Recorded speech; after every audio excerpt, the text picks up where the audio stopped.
A shocking driver ed incident every parent should hear because driver ed courses are not always created equal. Hello and welcome to the Throwing Your Parents Under the Bus podcast.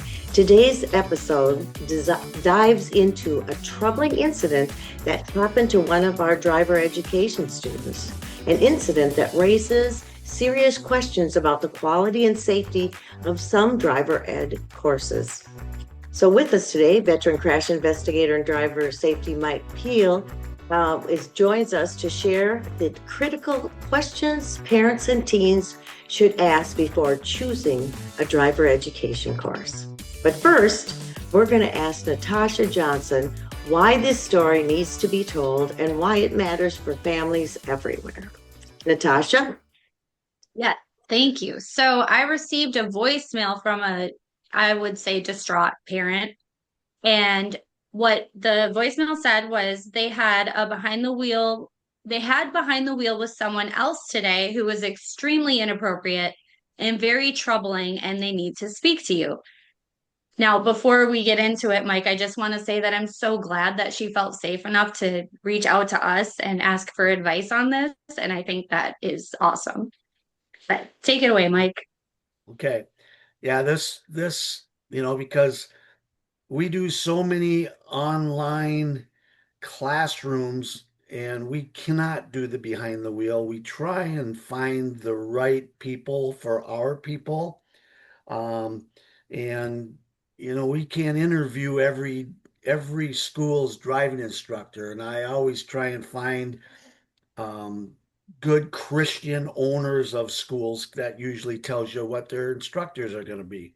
But anyway, so this Natasha had sent me a note saying, "Can you handle this?" Is how I got it. And I, oh geez, what do I? And it was somebody had a problem with another driving in school, not drive safe, ride safes. And so I called this mother, and I got to tell you something. I have never heard this in my career of 48 years. I know we have bad instructors out there. That just happens. The qualifications to become a driving instructor are very detailed, just so everybody knows that. It's a very hard written test and very difficult. You do need to do your studies, but it's more on learning state statutes and stuff like that. And then you actually have to do driving lessons with the Commissioner of Public Safety. You give them a lesson, they give you a lesson, so on and so forth. So, how this, and it sounds like it was a young man and male instructor in mid to late 20s. Um, and this mother's son went out on his first lesson, and the language was very vulgar. So I'm not going to repeat it, but the language was, just merge into the, I don't even know how to say it. I know. Just merge, I'll just abbreviate it. Just merge into the MF because they'll move. Now, I want you to just picture it, your son or daughter having their first behind the wheel lesson and have an instructor just yell that out. And then and then she went on to tell me during the whole time, the language was just, very, very Inappropriate. inappropriate. And even at the end of it, the son went to the mom before the instructor even left and was telling that this guy's out of control and very inappropriate, mom. So she went over to ask him, and the instructor actually said to the mother, "You damn homeschoolers." And actually, he even used a different word than that. So I apologize for our industry. We can't fix it. And just like any other profession out there, we have goods and we have bads. Unfortunately, hopefully, we don't have a lot of this guy, but parents, students, listen to me carefully. You have friends that have done behind the wheels. You need to search that out. you need to call the driving school that you choose once you search them out with referrals. And then you need to request if you have a daughter that has a best friend or a friend that went through, let's say, Mike Pehl. Mike Pehl was my instructor, and that friend says Mike was very good. He was very understanding. He walked me through all the criticals. He talked very calmly. You need to request that, Mike Pehl, or you need to request whoever that is when you call them. Because, like I say, we don't know what you're going to do. 99% of the places we send people to are good. I'm going to just say that. But we did have this incident, and I thank this mother for calling us, asking who she should send that complaint to, and we are sending that, forwarding that on to the state of Minnesota. Um, but you know, I don't know what else to say, Jane and Natasha. I mean, it it's a good story that has to get out because not all driving schools are created equally, and and we have people in this business just to make money. And we have a lot of people in this business to make sure our kids are smarter, safer, smarter drivers, or, drive safe, ride Mhm. safe. And and we have other people that are devoted the way us three are right here. We still have that out there. But we have a lot of, it's just that, some instructors are here to make a paycheck, and they get paid quite well because they're not lining up at the door to become driving instructors. We put our life on the line every day with someone's son or daughter and their life also. And there ain't too many people, parents out there or people that want to do that. Where you do that for 8 hours a day, you're putting somebody in a merging car at 70 miles an hour, or you're putting a student around a curve with your momentum going left and they can barely stay between the lines.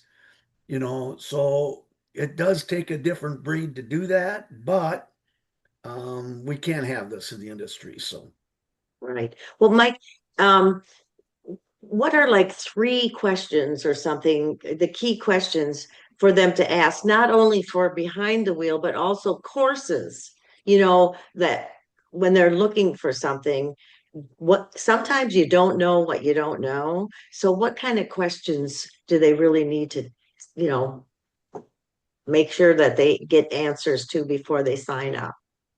well, the question needs to be first to other parents and students that have already done behind the wheels. That's how Sure. they're going to Get find out referrals, the right? Yeah. referrals.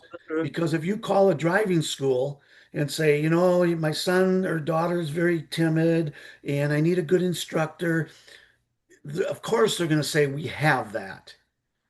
Because if they're that school, if they're a bad school, it doesn't matter. They're going to be a bad school.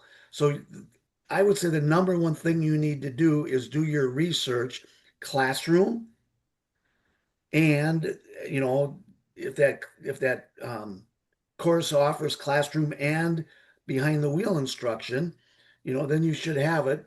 But then you need to know what was your experience on behind the wheel. Oh, you did like that person. What did you learn? Did you learn anything about head-on collisions, T-bones? You know, crashes are everything. Crashes are what kills people in car accidents. And if your behind the wheel instructor isn't talking about incidents that, did you just see that happen? And here's why we need to pay attention to that. And if your instructor's not doing that, they're just merge them, move over. I mean, I guess I always go back to Right. that and just go, wow, I feel so bad for the kid, Um, Right. so um, once that question is identified, I think the rest falls in there. Classroom, what are they teaching in classroom? Is it a cartoon character? Is the test easy?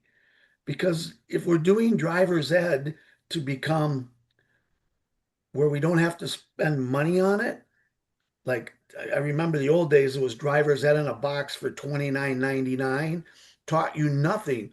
Parents, the number one asset we have as parents, and all three of us right now on this screen have kids, And our number one asset we have is not the house, it's not the cars, it's our children. And the number one killer in driving is car crashes. Why do we not do homework on that? Think about that, Mhm. because every day on any news channel, there's a crash that killed somebody. And how much did they research on that crash? So we've had dads call us crying, from seminars that we have done saying, I remember back 10, 12 years ago, a dad called me and just crying. And he said, I was on my way home after your parents' seminar, and a car came into my lane, and I did take the ditch. I went to the right. And I want you to know, I learned that tonight. And I would be dead today if that didn't happen. So those are, like I say, those are the things that need to be taught. Anybody can be book smart, okay? But can we actually take the book into reality and perform the duties we need to perform when the crisis situation happens on the road? So mentally, we prepare our students in our classroom. There is no excuse mentally when you do a drive safe, ride safe course. Because we talk about head-ons, we talk about T-bones, we talk about rollovers, we talk about seat belts, and we go in detail with stories. All right. But the next step is for that parent and that driving instructor to bring that into reality. Remember seeing that in the classroom? That was the opportunity right there that we almost had to face. So, you know, I don't know how we take that Yeah. another step. Mike, I appreciate it. And my story, which is why I'm here, is because both my sons, well, I did not do my research, as we know, and therefore the grace of God, both my sons who totaled cars within 6 weeks of each other are alive and well. And so when I was introduced to you, I said, where was he when the kids were going through driver education? And I appreciate it. And I learned a lesson that I like to reach out to other parents to say, listen, don't do what I did. Yeah, Please study and make it right, find the right place, because if you skimp on the time and the effort to actually teach them to drive, you'll be very sad. Or maybe, we hear parents whose their kids are killed or maimed in a car crash, and it's like, did you do everything you could to keep them alive? And can you say, yes, I did? right. So, Hard to do. yep. Hard to ask Yeah, that question. that's right. That's right. But So it's a good parents, thing. heart to heart from us to you. I mean, I'm telling you, it's frustrating, and I wish I could be that person that does all the behind the wheels out there, but I can't. No. I just Well, we're can't. spreading the word the best we can, Mike. That's right.